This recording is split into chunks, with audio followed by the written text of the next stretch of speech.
Dimora del leggendario Ezzelino III da Romano, ma anche luogo di prigionia e di tortura. Oggi il nostro viaggio nel mistero ci porta a Padova, in uno dei luoghi storici, architettonici e militari più importanti della città.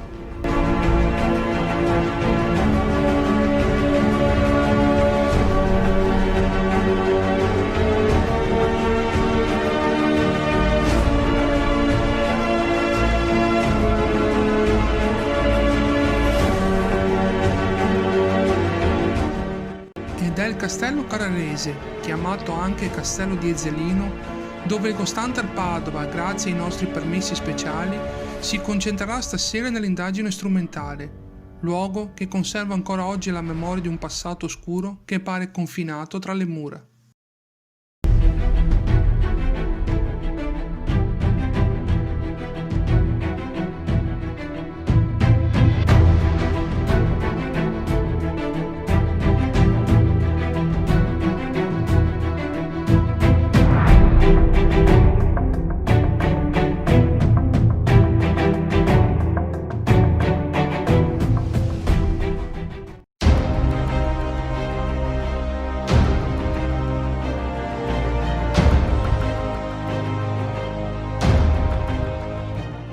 Prima di parlare delle leggende che aleggiano intorno a questo castello, dobbiamo fare un breve accenno alla sua storia.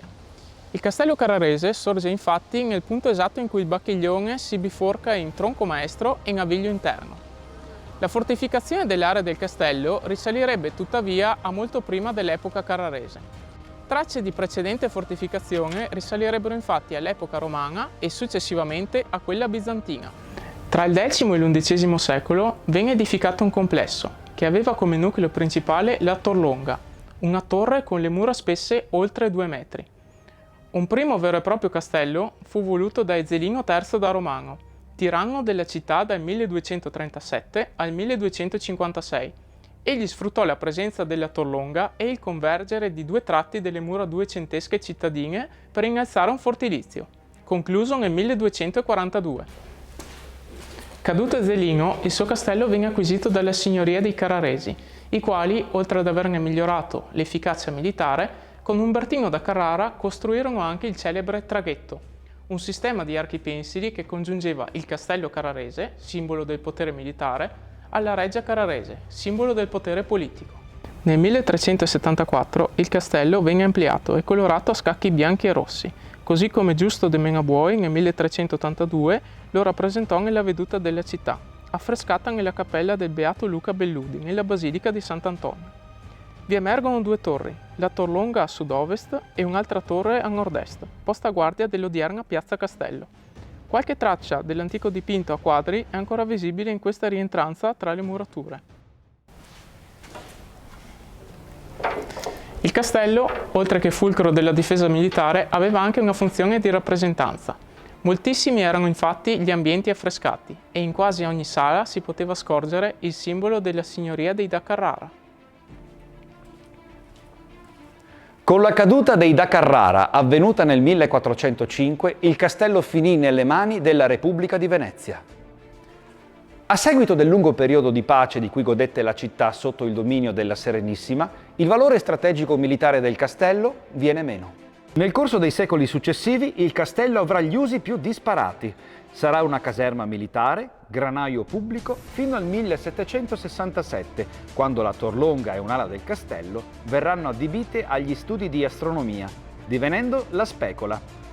Mentre in epoca napoleonica, più precisamente dal 1806, il castello sarà invece adibito a carcere cittadino e così rimarrà fino al secondo dopoguerra. Dagli anni 90 ad oggi il castello è oggetto di bonifica e opera di restauro degli affreschi e della parte strutturale, in prospettiva di essere restituito alla città. Come accennato, il castello fu dimora di Ezzelino III da Romano, che trasformò la torre più alta, la Torlonga, in luogo di prigionia. Qui infatti vengono rinchiusi i suoi nemici e gli oppositori, tra cui anche il milanese Zilio, colui che si occupò della ricostruzione e dell'ampliamento del castello delle torri, che si chiamano Zilie in sua memoria. Le cronache del tempo affermano che Zilio venne arrestato come sedizioso e lasciato morire di stenti perché si era permesso di fare un apprezzamento irriguardoso sul governo di Ezzelino. Oltre a celare un passato di orrida prigione, fu anche teatro di efferate torture. Una delle torture preferite da Ezzelino III da Romano era lo stivale, che era considerato uno dei supplizi più violenti e crudeli. Si trattava di un arnese di ferro a forma di stivale, in grado di contenere il piede e la gamba, dove venivano poi inseriti, uno alla volta, cunei di legno o di ferro, fino a un numero di 11 o più, ognuno dei quali lacerava la carne e spezzava l'osso più orribilmente del precedente.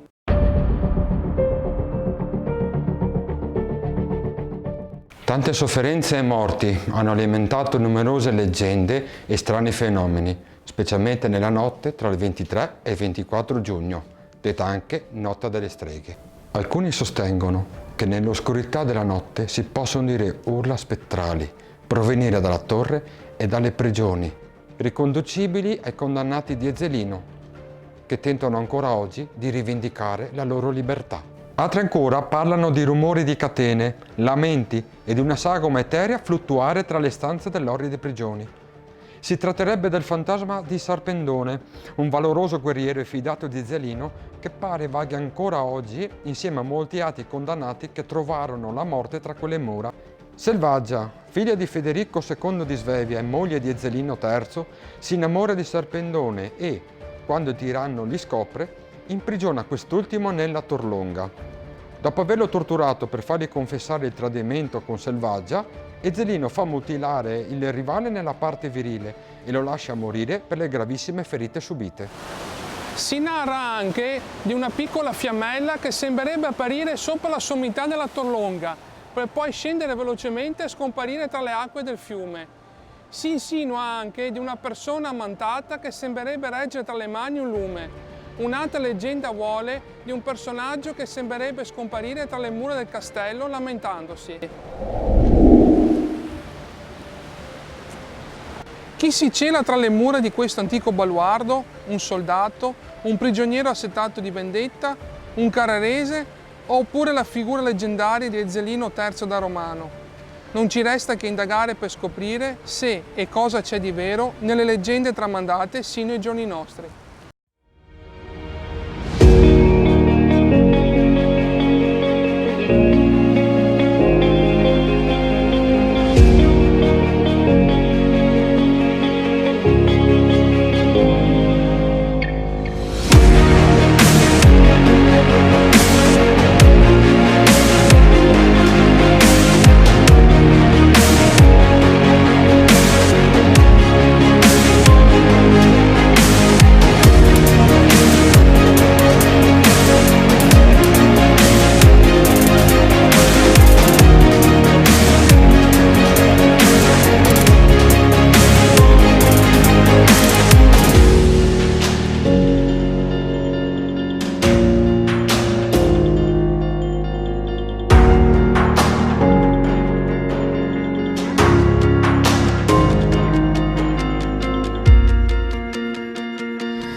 Sei una donna?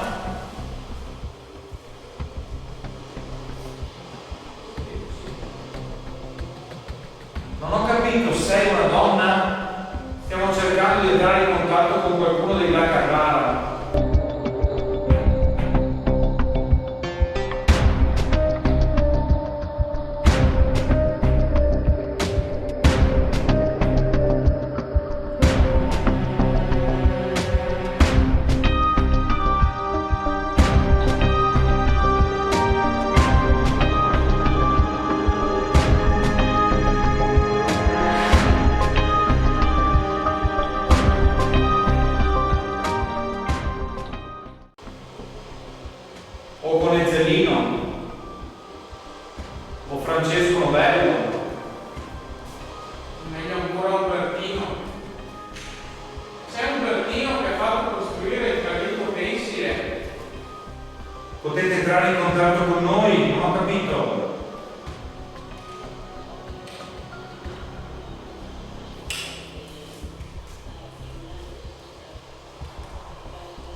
Ci risponde un uomo o una donna stasera?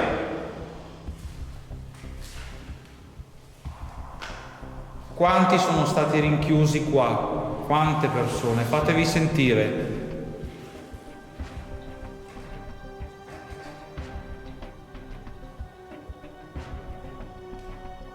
Mi fate sentire i vostri lamenti?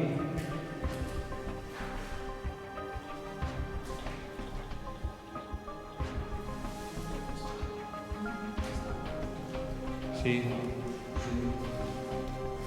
Sono sicuro che i vostri lamenti riecheggiano ancora qua dentro. È così?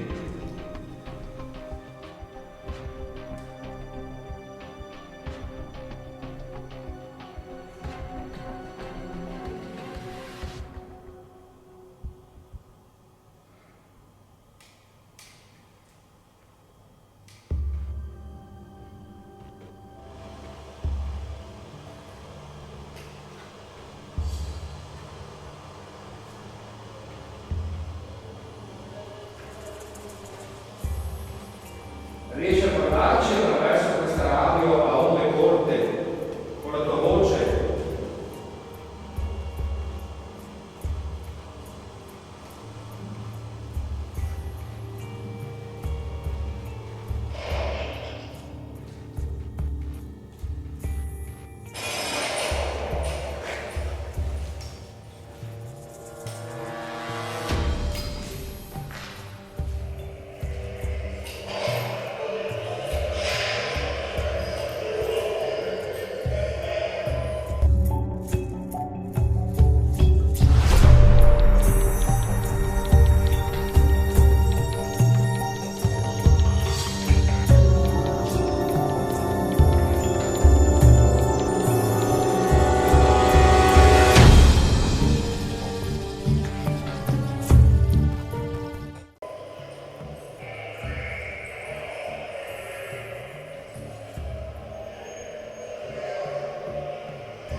Sono da solo in questo salone, un tipo freschetto.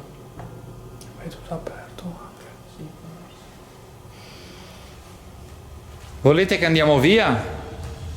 Stiamo disturbando?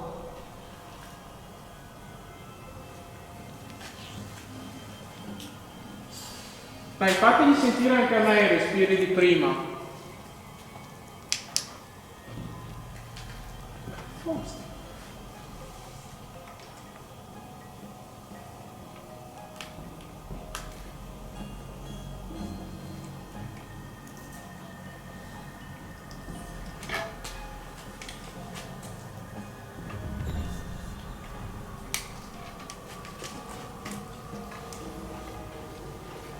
Sentite bene.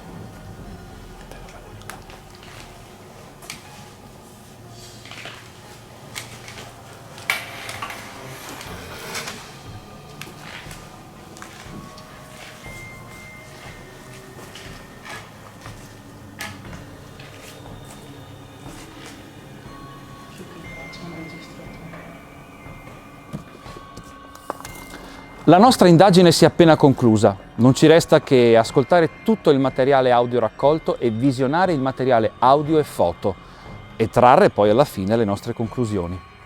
Che cos'è la storia dopo tutto? La storia sono fatti che finiscono con diventare leggenda e le leggende sono bugie che finiscono con diventare storia.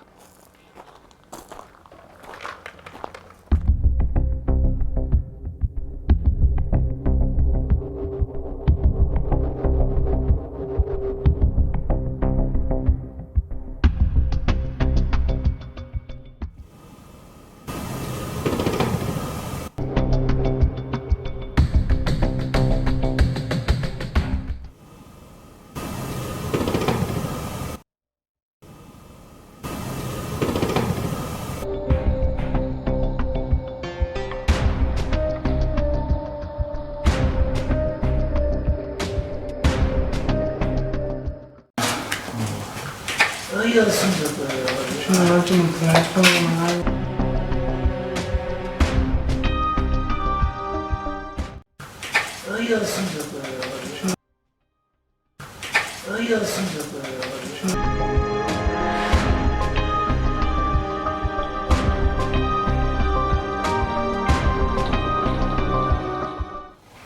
Eccola, ancora.